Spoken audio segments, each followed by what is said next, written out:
ஒரு நிமிஷம் கேளுங்க. நாம கேலண்டர்ல 12 மாசம்னு பார்த்துருக்கோம் இல்லையா? லீப் இயர்ல பிப்ரவரியில மட்டும் பார்த்தீங்கன்னா 29 டேஸ் வரும், பாக்கி எல்லாம் 28 டேஸ் வரும். அதர்வைஸ் உங்களுக்கு 30லேருந்து 31 நாள் ஒரு மாசமும் இருக்கு. ஆனா நம்ம உலகத்திலேயே ஒரு நாடு இருக்கு, அந்த நாட்டில் 13 மாசம் இருக்குங்க ஒரு வருஷத்துக்கு. கேள்விப்பட்டிருக்கீங்களா நீங்க?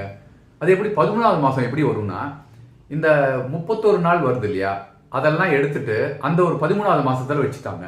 எல்லா மாசமும் 30 நாள்னு கணக்கு.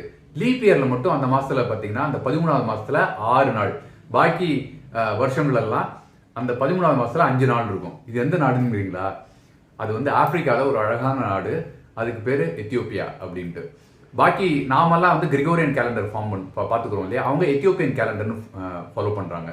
ஏன்னா ஜீசஸ் கிரைஸ்ட் 4லேருந்து 6 பிசியில் பிறந்ததா பாக்கி நாடுகள் எல்லாம் அதை நம்பி அது கரெக்டாக கிரிகோரியன் கேலண்டர் பிரகாரம் ஃபாலோ பண்றாங்க. அவங்க மட்டும் 7th பிசியில் தான் பிறந்ததா வச்சு அந்த எத்தியோப்பியன் கேலண்டர் ஃபாலோ பண்றாங்க. பாய்.